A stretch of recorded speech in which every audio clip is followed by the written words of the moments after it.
किसी श्रीमान जमींदार के महल के पास एक गरीब अनाथ विधवा की झोपड़ी थी। जमींदार साहब को अपने महल का अहाता उस झोपड़ी तक बढ़ाने की इच्छा हुई।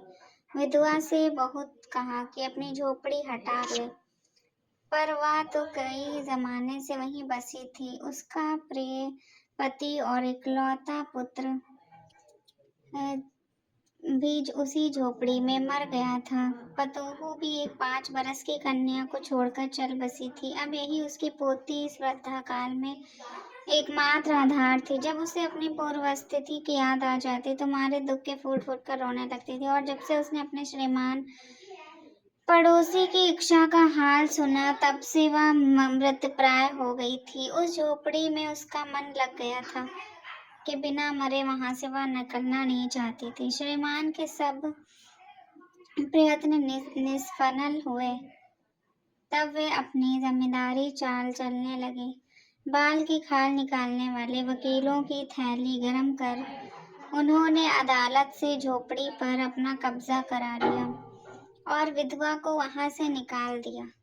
बेचारी अनाथ तो थी ही, पास पड़ोस में कहीं जाकर रहने लगी। एक दिन श्रीमान उस झोपड़ी के आसपास टहल रहे थे और लोगों को काम बतला रहे थे कि वह विधवा हाथ में एक टोकरी लेकर वहां पहुंची।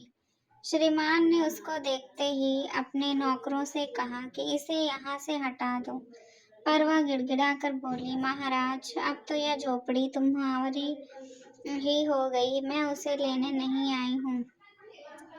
महाराज क्षमा करें, तो एक विनती है। जमींदार साहब के सिर हिलाने पर उसने कहा, जब से यह झोपड़ी छूटी है तब से मेरी पोती ने खाना पीना छोड़ दिया है। मैंने बहुत कुछ समझाया पर वह एक नहीं मानती। यही कहा करती है कि अपने घर चल, वहीं रोटी खाऊंगी। अब मैंने यह सोचा कि इस झोपड़ी में से एक टोकरी भर मिट्टी लेकर उसी का चूल्हा बनाकर रोटी पकाऊंगी। इससे भरोसा है कि वह रोटी खाने लगेगी। महाराज, कृपा करके आज्ञा दीजिए तो इस टोकरी में मिट्टी ले आऊं। श्रीमान ने आज्ञा दे दी। विधवा झोपड़ी के भीतर गई। वहां जाते ही उसे पुरानी बातों का स्मरण हुआ और उसकी आंखों से आंसू की धारा बहने लगी। अपने आंतरिक दुख को किसी तरफ संभाल कर उसने अपनी टोकरी मिट्टी से भर ली और हाथ से उठाकर बाहर ले गई। फिर हाथ जोड़कर श्रीमान से प्रार्थना करने लगी, महाराज, कृपा करके इस टोकरी को जरा हाथ लगाइए, जिससे कि मैं उसे अपने सिर पर धर लूं।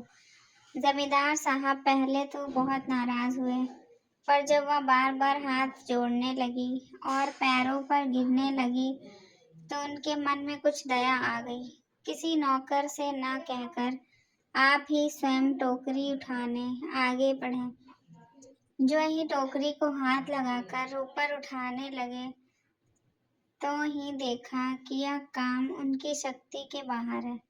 फिर तो उन्होंने अपनी सब ताकत लगाकर टोकरी को उठाना चाहा, पर जिस स्थान पर टोकरी रखी थी वहां से वह एक हाथ भी ऊंची न हुई। वह लज्जित होकर कहने लगे, नहीं, यह टोकरी हमसे न उठाई जाएगी। यह सुनकर विधवा ने कहा, महाराज, नाराज ना हो, आपसे एक टोकरी भर मिट्टी नहीं उठाई जाती और इस झोपड़ी में तो हजारों टोकरियां मिट्टी पड़ी हैं।